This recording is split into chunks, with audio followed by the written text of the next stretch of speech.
7, 6, 5, 4, 3, 2, 1. You'll never have the sacred stone. Oh, this you crazy mother.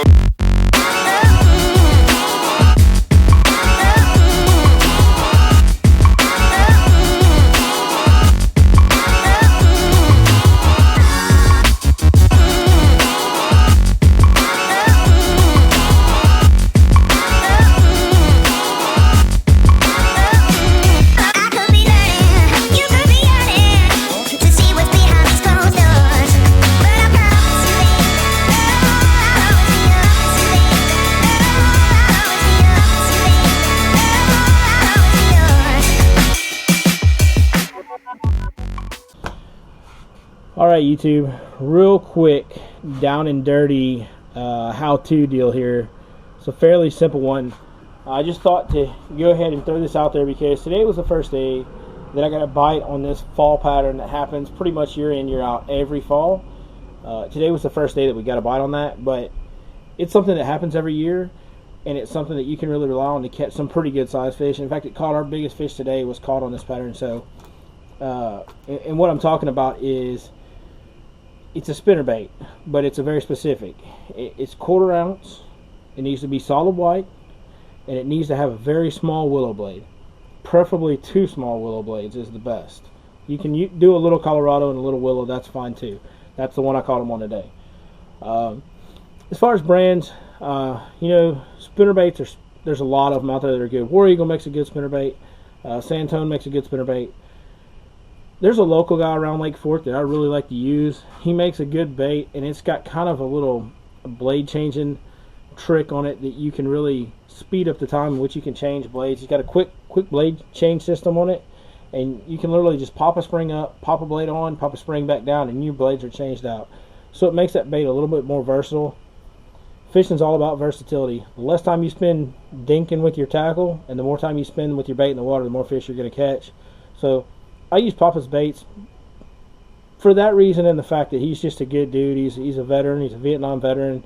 He's a good man. He's always treated me very well. So I like to use Papa's baits. He's out of Winsboro, Texas. You can look him up at papasbaits.com. He's got a website. So check him out. He makes some good baits. Local guy, Texas guy. Give him some support.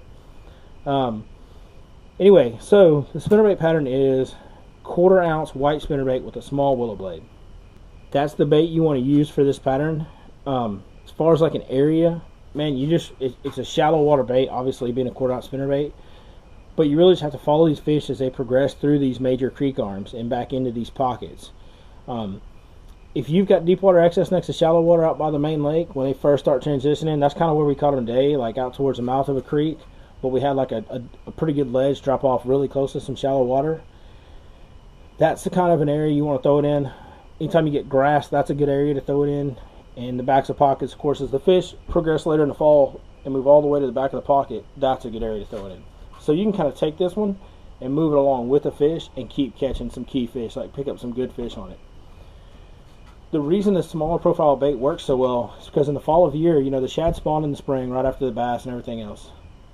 There is just a million of those shad that were born in the spring that are very small right now in the lake.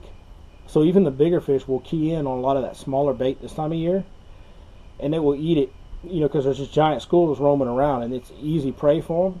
So that's why that spinnerbait works with that small blade, that small profile. It's like a little school of tiny bait fish running through there, and the big fish are keyed in on that this time of year. So it's a good way to catch, like I said, bigger fish.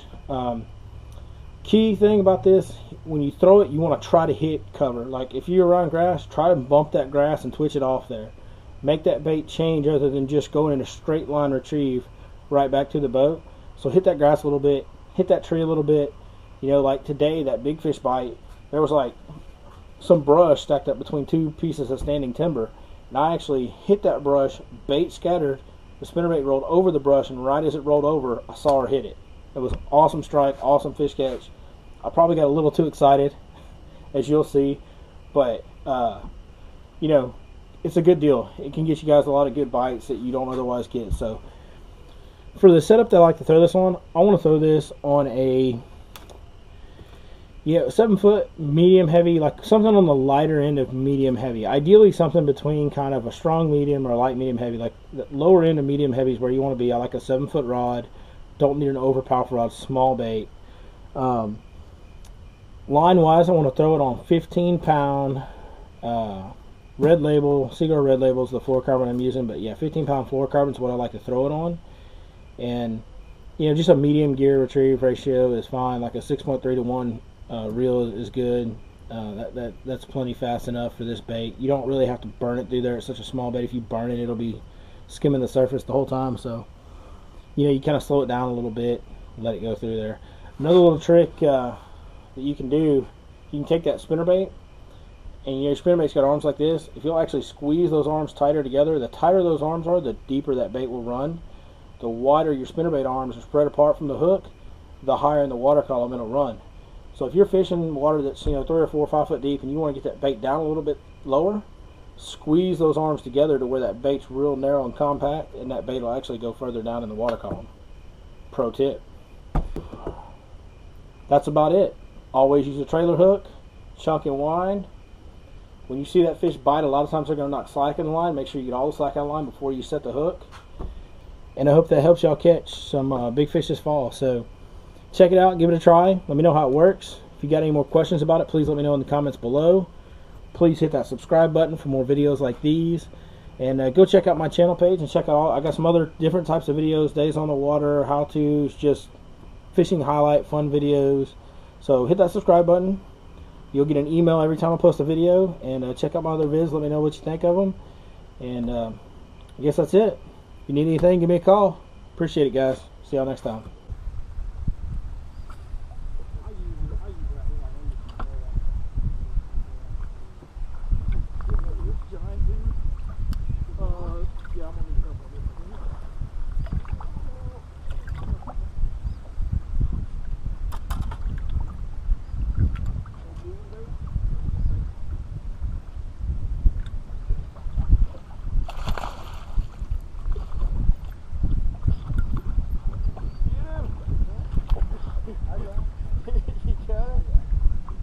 There you go, that's good. What, 4 maybe?